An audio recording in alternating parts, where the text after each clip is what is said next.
السلام عليكم ورحمة الله وبركاته متابعيني الكرام. وصفتنا النهاردة ازاي نعمل البرجر المدخن في البيت. والطريقة ديت اتطلبت مني كتير عشان في ناس عندي على الصفحة بتشتغل في المصنعات عايزين يشوفوا البرجر المدخن بيتعمل ازاي. لقمة عيش كويسة جدا لعمل المصنعات في البيت. هنعمل البرجر بطريقة محترمة نظيفة.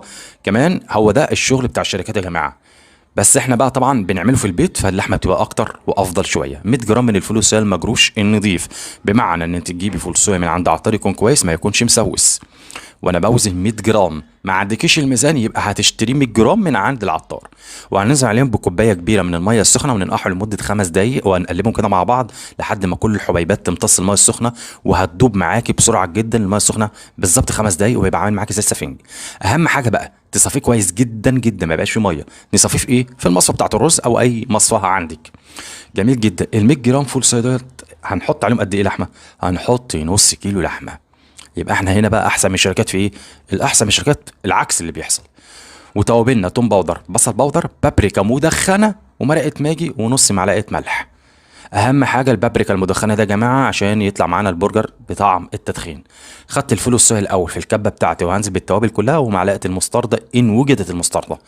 وعندنا هنا ده يا جماعه لون غذائي عشان يديني اللون الاحمر. بصوا يا جماعه انا عايز اقول لكم ان هو كده طعمه برجر جميل جدا، والدقيق طعمه حلو جدا. ضربته في الاول في الكبه وبعدين نزلت بالكيس البرجر التوابل دوت، خدت نصه. ليه خدت نصه؟ ان انا حطيت توابل. وضربته تاني لحد لما طلع خليط ناعم جدا. وهنزل بقى بالنص كيلو لحمه بتاعي. يبقى نص كيلو لحمه على 100 جرام فول صويا. الشركات ما بتعملش كده يا جماعه. طيب هضربهم لمده 5 دقائق في الكبه لحد لما يبقى معجون ناعم جدا، واحطه في التلاجة يهدى مش اقل من ساعتين. تاني يبقى النسبة قد ايه؟ النص كيلو على 100 جرام فول صويا. طيب انا ما عنديش المكبس، تعال اوريكم ازاي نعمل البرجر بالغطا. هنجيب الكيس بتاع السندوتشات دوت، ادخل الغطا بتاعي ده جوه اي غطا عندك، تمام، والحس ايديا كده زيت، رشه من الزيت برضو فوق ما هحط حته اللحمه. بوزنها كده 60 جرام، ما عندكيش ميزان يبقى بالويم كده كوره صغيره، وتكورها في ايديك وتنزلي في الغطا، وبعدين تحط الكيس فوقيها وزي ما انا بعمل كده بالظبط باين قدامك اهو. اول حاجه واشد الكيس يطلع قرص البرجر زي الفل. مش لازم يكون عندك المكبس، شغلي دماغك واشتغلي وتوكلي على الله، متعيش حلوه والبرجر جميل الاولاد كلها بتحبه. وهجيب الطبق بتاعي واحط فيه الكيس اللي برضه بتاع السندوتشات ده، انا قاطعه وهرص عليه عشان ورق الزبده طبعا غالي اليومين دولت، فممكن تشتغلي بالكيس النايلو.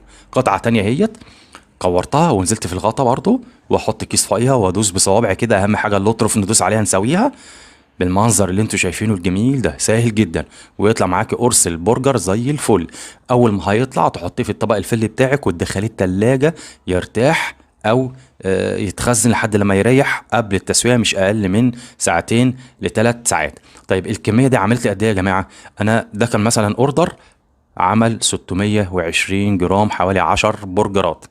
طبعا المصنع ما بيشتغلش كده، المصنع بيلحس لحمه ويزود كميه فول صويا كتير.